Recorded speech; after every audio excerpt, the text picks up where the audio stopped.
ರಾಜ್ಯ ಕಾಂಗ್ರೆಸ್ ಮನೆಯ ಕುರ್ಚಿಯಾಟ ರೋಚಕ ಘಟ್ಟ ತಲುಪಿದೆ. ದೆಹಲಿಯ ಅಂಗಳದಲ್ಲಿ ಭರ್ಜರಿ ದಾಳ ಉರುಳಿದೆ. ನವೆಂಬರ್ 20 ಕಳೀತಾ ಇದ್ದಂತೆ ಡಿಕೆ ಟೀಮ್ ಆಕ್ಟಿವ್ ಆಗಿದ್ದು ದೆಹಲಿಯಲ್ಲಿ ಖರ್ಗೆ ಭೇಟಿ ಮಾಡಿ ಚರ್ಚೆ ನಡೆಸಿದೆ. ಹಾಗಾದ್ರೆ ಡಿಕೆ ಬಣದ ಪ್ಲಾನ್ ಏನು? ಏಕಾಏಕಿ ಕ್ಷಿಪ್ರ ಬೆಳವಣಿಗೆ ಆಗಿದ್ದು ಹೇಗೆ? ಇಲ್ಲಿದೆ ನೋಡಿ ಕಂಪ್ಲೀಟ್ ರಿಪೋರ್ಟ್.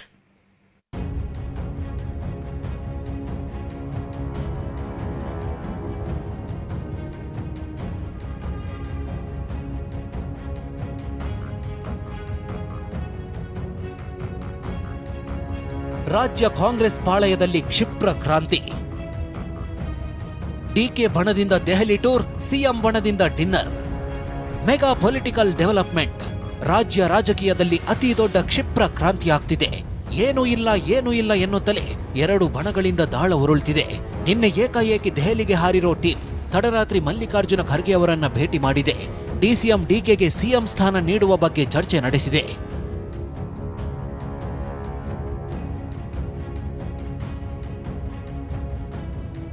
ಡಿಕೆ ಆಪ್ತ ಶಾಸಕರು ದೆಹಲಿ ದಂಡಯಾತ್ರೆ ನಡೆಸಿದ್ದಾರೆ. ದೆಹಲಿಯಲ್ಲಿ ಬೀಡು ಬಿಟ್ಟಿರೋ ಡಿಸಿಎಂ ಡಿಕೆ ಆಪ್ತ ಶಾಸಕರಾದ ಕುಣಿಗಲ್ ಶಾಸಕ ರಂಗನಾಥ್, ಗುಬ್ಬಿ ಶಾಸಕ ಎಸ್ಆರ್ ಶ್ರೀನಿವಾಸ್, ಆನೇಕಲ್ ಶಾಸಕ ಶಿವಣ್ಣ, ನೆಲಮಂಗಲ ಶಾಸಕ ಶ್ರೀನಿವಾಸ್, ಶೃಂಗೇರಿ ಶಾಸಕ ರಾಜೇಗೌಡ, ಹೊಸಕೋಟೆ ಕಾಂಗ್ರೆಸ್ ಶಾಸಕ ಶರತ್ ಬಚ್ಚೇಗೌಡ ದೆಹಲಿಯಲ್ಲಿ ಖರ್ಗೆಯರನ್ನ ಭೇಟಿ ಮಾಡಿದ್ದಾರೆ. ಡಿಸಿಎಂ ಡಿಕೆಗೆ ಸಿಎಂ ಸ್ಥಾನ ನೀಡುವ ಬಗ್ಗೆ ಚರ್ಚೆ ನಡೆಸಿದ್ದಾರೆ ಎನ್ನಲಾಗಿದೆ. ಈ ಬಗ್ಗೆ ಮಾತನಾಡಿರೋ ಶಾಸಕ ರಾಜೇಗೌಡ, ಹೈಕಮಾಂಡ್ ಗಟ್ಟಿಯಾಗಿದೆ ಎಂದಿದ್ದಾರೆ. ನಮ್ಮದೆಲ್ಲ ಹೈಕಮಾಂಡ್ ಇದೆ. ಹೈಕಮಾಂಡ್ ಭಾಳ ಗಟ್ಟಿಯಾಗಿದೆ.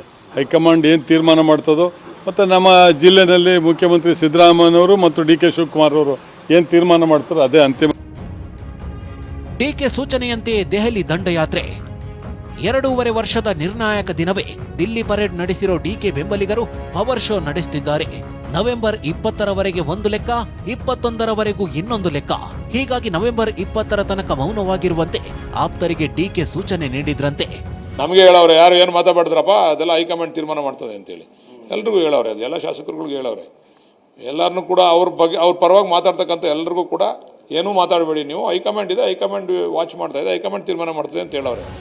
ಆಪ್ತರನ್ನ ಡಿಕೆ ಬಾಯಿ ಮುಚ್ಚಿಸಿದ್ರು. ಆದ್ರೀಗ 2.5 ವರ್ಷದ ಡೆಡ್ಲೈನ್ ಮುಗಿಯುತ್ತಿದ್ದಂತೆ ಡಿಕೆ ದಾಳ ಉರುಳಿಸಿದ್ರು ಅಂತ ರಾಜಕೀಯ ವಲಯದಲ್ಲಿ ಚರ್ಚೆ ಆಗ್ತಿದೆ. ಅದೇಕೆ ಅನ್ನೋ ಇನ್ಸೈಡ್ ಮಾಹಿತಿಯನ್ನ ತೋರಿಸ್ತೀವಿ ನೋಡಿ. ನವೆಂಬರ್ 21ರಂದು ಬದಲಾವಣೆ ಚರ್ಚೆಯಾಗುತ್ತೆಂದು ಡಿಕೆ ಶಿವಕುಮಾರ್ ಭಾವಿಸಿದ್ರು ಎನ್ನಲಾಗಿದೆ.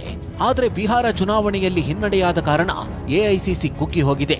ಹೀಗಾಗಿ ಕರ್ನಾಟಕದ ಬಗ್ಗೆ ತಲೆಕೆಡಿಸಿಕೊಳ್ಳಲು ಹೈಕಮಾಂಡ್ ಹಿಂದೇಟು ಹಾಕಿದೆ.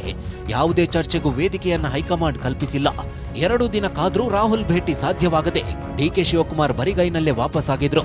ಸುಮ್ಮನಿದ್ರೆ ಹೈಕಮಾಂಡ್ ಈ ವಿಷಯದ ಬಗ್ಗೆ ಗಮನ ಹರಿಸಲ್ಲ ಅಂತ ಅರಿತಿರುವ ಡಿಕೆ ಹೊಸ ದಾಳ ಉರುಳಿಸಿದ್ದಾರೆ ಎನ್ನಲಾಗ್ತಿದೆ. ಶಾಸಕರ ದಂಡಯಾತ್ರೆ ಮೂಲಕ ವರಿಷ್ಠರ ಗಮನ ಸೆಳೆಯುವ ಯತ್ನಕ್ಕೆ ಮುಂದಾಗಿದ್ದಾರೆಂಬ ಮಾತುಗಳು ಕೇಳಿ ಬರ್ತಿವೆ. ಪವರ್ ಶೇರಿಂಗ್ ಚರ್ಚೆ ಕೈಗೆತ್ತಿಕೊಳ್ಳಲಿ ಅಂತ ಬಯಸಿರುವ ಡಿಕೆ ಹೈಕಮಾಂಡ್ ಮಟ್ಟದಲ್ಲಿ ಪವರ್ ಶೇರಿಂಗ್ ಚರ್ಚೆ ಆಗ್ಲಿ, ಅಧಿಕಾರ ಹಂಚಿಕೆ ಸೂತ್ರದ ಬಗ್ಗೆ ಮಾತುಕತೆಗೆ ಮುಂದಾಗ್ಲಿ ಅಂತ ದಾಳ ಉರುಳಿಸಿದ್ದಾರೆ ಎನ್ನಲಾಗ್ತಿದೆ. ನಾಯಕತ್ವ ಬದಲಾವಣೆಯ ವಿಷಯಕ್ಕೆ ಸಂಬಂಧಪಟ್ಟ ಹಾಗೆ ಹೈಕಮಾಂಡ್ ಒಂದು ತೀರ್ಮಾನವನ್ನು ತೆಗೆದುಕೊಳ್ಳುವಂತಹ ಸಾಧ್ಯತೆಗಳು ದಟ್ಟವಾಗಿತ್ತು. ಆದರೆ ಯಾವಾಗ ಬಿಹಾರ ಕಾಂಗ್ರೆಸ್ಗೆ ಉಲ್ಟಾ ಹೊಡಿತು, ಹೈಕಮಾಂಡ್ನ ನಾಯಕರು ಕೂಡ ಮೌನವನ್ನು ವಹಿಸಿದ್ರು. ಆ ಮೌನವನ್ನು ಸಹಿಸಿಕೊಳ್ಳುವಂತಹ ಒಂದು ಸಮಯ ಇದಲ್ಲ ಅಂತ ಡಿ ಕೆ ಶಿವಕುಮಾರ್ ಅವರಿಗೆ ಅನಿಸಿದ ತಕ್ಷಣವೇ ಇದೀಗ ಶಾಸಕರು ಪರೋಕ್ಷವಾಗಿ ಡಿ ಕೆ ಶಿವಕುಮಾರ್ ಅವರ ಸೂಚನೆಯ ಮೇರೆಗೆ ದೆಹಲಿಗೆ ಹೋಗಿ ಹೈಕಮಾಂಡ್ನ ನಾಯಕರನ್ನ ಭೇಟಿ ಮಾಡುವಂತ ಕೆಲಸವನ್ನು ಮಾಡ್ತಾ ಇದ್ದಾರೆ. ಇಷ್ಟೇ ಅಲ್ಲ, ಡಿಕೆ ಮತ್ತಷ್ಟು ಆಪ್ತರು ದೆಹಲಿಗೆ ಪ್ರಯಾಣ ಬೆಳೆಸಲು ಪ್ಲಾನ್ ಮಾಡ್ತಿದ್ದಾರೆ. DK green ಸಿಗ್ನಲ್ಗಾಗಿ ಕಾಯ್ತಿದ್ದಾರೆ. 2 ದಿನಗಳ ಕಾಲ ದೆಹಲಿಯಲ್ಲಿ ಠಿಕಾಣಿ ಹೂಡಿ ಹೈಕಮಾಂಡ್ ಮೇಲೆ ಒತ್ತಡ ಹಾಕಲು ಮುಂದಾಗಿದ್ದಾರೆ. ಆದ್ರೆ ಇದ್ಯಾವ ಗುಟ್ಟನ್ನ ಬಿಟ್ಟುಕೊಡದ ಡಿಕೆ ನನಗೇನು ಗೊತ್ತಿಲ್ಲ ಎಂದಿದ್ದಾರೆ. ಗೊತ್ತಿಲ್ಲ, ನನಗೆ ಅಷ್ಟು ಅನುಭವ ಇಲ್ಲ, ನನಗೆ ಗೊತ್ತಿಲ್ಲ, ಯಾರು ನನ್ನ ಕೇಳೂ ಇಲ್ಲ, ನನಗೆ ಗೊತ್ತೂ ಇಲ್ಲ ವಿಚಾರ. ಇವತ್ತೇ ಅಧಿಕಾರ ಹಂಚಿಕೆ ಬಗ್ಗೆ ಸುಮಾರು ಚರ್ಚೆ ಆಯಿತು ಸರ್. ನನಗೆ ಗೊತ್ತಿಲ್ಲ, ನನಗೆ ಸ್ವಲ್ಪ ಆರೋಗ್ಯ ಸರಿ ಇಲ್ಲ.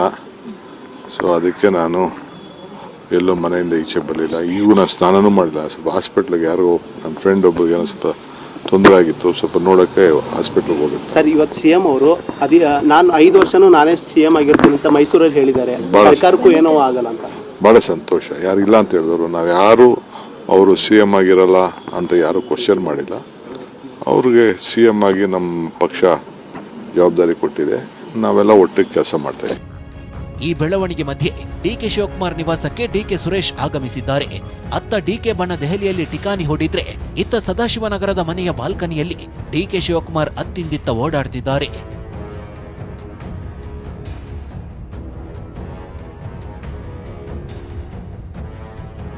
ಹೈಕಮಾಂಡ್ ಮಧ್ಯ ಪ್ರವೇಶಿಸಬೇಕು, ಶಾಸಕಾಂಗ ಸಭೆ ಕರೆಯಬೇಕೆಂದ ಬಾಲಕೃಷ್ಣ. ಶಾಸಕರ ದೆಹಲಿ ಯಾತ್ರೆ ಬಗ್ಗೆ ಪ್ರತಿಕ್ರಿಯಿಸಿರೋ ಡಿಕೆ ಆಪ್ತ ಶಾಸಕ ಎಚ್.ಸಿ. ಬಾಲಕೃಷ್ಣ, ಶಾಸಕರು ಯಾಕೆ ದೆಹಲಿಗೆ ಹೋಗಿದ್ದಾರೋ ಗೊತ್ತಿಲ್ಲ, ಆದ್ರೆ ಹೈಕಮಾಂಡ್ ಮಧ್ಯ ಪ್ರವೇಶಿಸಬೇಕು, ಶಾಸಕಾಂಗ ಸಭೆಯನ್ನಾದ್ರೂ ಕರೆಯಬೇಕು ಎಂದಿದ್ದಾರೆ. ಏನಾಗಿದೆ ಅಂತೇಳಿ ನಮ್ಮ ಹತ್ರ ನಮ್ಮ ಮುಂದೆ ಏನು ಚರ್ಚೆ ಆಗಿಲ್ಲ ಅದ್ರ ಬಗ್ಗೆ. ನಾವು ಆಮೇಲೆ ಅದನ್ನು ತಿಳ್ಕೊಳ್ಳೋಷ್ಟು ದೊಡ್ಡವರಲ್ಲ ನಾವು ಪಕ್ಷದಲ್ಲಿ ತುಂಬ ದೊಡ್ಡವರು ಇದ್ದಾರೆ, ಹಿರಿಯರಿದ್ದಾರೆ, ಅವ್ರವ್ರು ಚರ್ಚೆ ಮಾಡಿ ತೀರ್ಮಾನ ಮಾಡ್ತಾರೆ. ಬಟ್ ಅವರು ಯಾತಕ್ಕೆ ಹೋಗಿದ್ದಾರೆ ಅಂತ ಗೊತ್ತಿಲ್ಲ ನನಗೆ. ಒಟ್ಟಿನಲ್ಲಿ ಹೋಗಿದ್ದಾರೆ, ಬಟ್ ಇದೇ ವಿಚಾರಕ್ಕೆ ಹೋಗಿದ್ದಾರೋ ಅಥವಾ ಬೇರೆ ವಿಚಾರಕ್ಕೆ ಹೋಗಿದ್ದಾರೋ ಅಂತಲೂ ಕೂಡ ನಮಗೆ ಗೊತ್ತಿಲ್ಲ. ಅದು ಹೈಕಮಾಂಡ್ ಇಂಟರ್ವ್ಯೂನ್ ಆಗಬೇಕು, ಹೈಕಮಾಂಡ್ ಇಂಟರ್ವ್ಯೂನ್ ಆಗಿ ತೀರ್ಮಾನ ಮಾಡಬೇಕು. ಇದು ಯಾರೋ ಶಾಸಕರು ಹೋಗಿ ಒತ್ತಾಯ ಮಾಡಿ ಮಾಡ್ತಕ್ಕಂಥ ಕೆಲಸ ಅಲ್ಲ ಇದು. ಹೈಕಮಾಂಡೇ ಇಂಟರ್ವ್ಯೂನ್ ಆಗಿ ಏನು ನಡೆದಿದೆ ಹೋಲಿ ಗೊತ್ತಾಗಂಗಾರು ಶಾಸಕಾಂಗ ಪಕ್ಷ ಸಭೆ ಕರೆದು ಏನು ನಡೀತಾ ಇದೆ, ಏನಾಗಿದೆ ಅಂತಕ್ಕಂಥನಾರು ಗೊತ್ತಾಗಂಗಾರು ಹೇಳ್ಬೇಕು. ಇರ್ರಪ್ಪ ಸುಮ್ಮನೆ ಇರ್ರ ನಿಂಪಾಡ್ ನೀವು, ನಾವೇನೋ ಮಾಡ್ತೀವಿ ಹೈಕಮಾಂಡ್ ಅಂತನಾರು ಹೇಳ್ಬೇಕು. ಈಗ ಒಂದಕ್ಕೆ ಒಂದು ತೆರೆ ಎಳಿಬೇಕು ಹೈಕಮಾಂಡ್ ಅಂತ ಮನವಿ ಮಾಡ್ತೀವಿ. ಇದೆಲ್ಲದರ ಮಧ್ಯೆ ಚಲುವರಾಯಸ್ವಾಮಿ ಕೂಡ ದೆಹಲಿಗೆ ಹಾರಿದ್ದಾರೆ. ಹೀಗಾಗಿ ಚಲುವರಾಯಸ್ವಾಮಿಗೆ ಕರೆ ಮಾಡಿದ್ದ ಸಿಎಂ, ನೀನು ದೆಹಲಿಗೆ ಹೋಗಿದ್ದೀಯಾ ಅಂತ ಪ್ರಶ್ನಿಸಿದ್ದಾರೆ. ಹೌದು ಎಂದಿರೋ ಚಲುವರಾಯಸ್ವಾಮಿ, ಇಲಾಖೆ ಕೆಲಸ, ಕೇಂದ್ರ ಸಚಿವರ ಭೇಟಿಗೆ ಬಂದಿದ್ದೆ, ಹೈಕಮಾಂಡ್ ಭೇಟಿಗಲ್ಲ ಅಂತ ಚಲುವರಾಯಸ್ವಾಮಿ ಸಿಎಂಗೆ ಮಾಹಿತಿ ನೀಡಿದ್ದಾರೆ. ಯಾರ್ಯಾರು ಹೋಗಿದ್ದಾರೆ ಮತ್ತು ಏನಕ್ಕೆ ಹೋಗಿದ್ದಾರೆ ಅವರೆಲ್ಲ ಒಬ್ಬೊಬ್ಬರು ಒಂದೊಂದು ಹೇಳಿಕೆಗಳು ಕೊಟ್ಟಿದ್ದಾರಲ್ಲ. ನಾವು ಯಾವುದೇ ರಾಜಕಾರಣಕ್ಕೋಸ್ಕರ ಬಂದಿಲ್ಲ ಮತ್ತು ನಮ್ಮ ಕೆಲಸಕ್ಕೆ ಬಂದಿದ್ದೇವೆ ಅಂತ ಅವರೇ ಹೇಳಿಕೆಗಳು ಕೊಟ್ಟಿದ್ದಾರೆ. ಹಾಗಾಗಿ ನಾವು ಮಾತಾಡುವಂಥದ್ದು ಏನಿಲ್ಲ. ಕೆಲ ಶಾಸಕರು ದೆಹಲಿಗೆ ದಿಢೀರ್ ಅಂತ ಹೋಗಿರೋದು ರಾಜ್ಯ ಕಾಂಗ್ರೆಸ್ನಲ್ಲಿ ಕಂಪನ ಎಬ್ಬಿಸಿದೆ. ಸಿಎಂ ಟೀಮ್ ಕೂಡ ಆಕ್ಟಿವ್ ಆಗಿದ್ದು ಸಭೆ ಸೇರಿದೆ. ಕ್ಲೈಮ್ಯಾಕ್ಸ್ ಏನಾಗುತ್ತೆ ಅನ್ನೋದು ಕುತೂಹಲ ಮೂಡಿಸಿದೆ. ದೆಹಲಿಯಿಂದ ಮಹೇಶ್ ಜೊತೆ ಪ್ರಸನ್ನ, ಟಿವಿ9 ಬೆಂಗಳೂರು.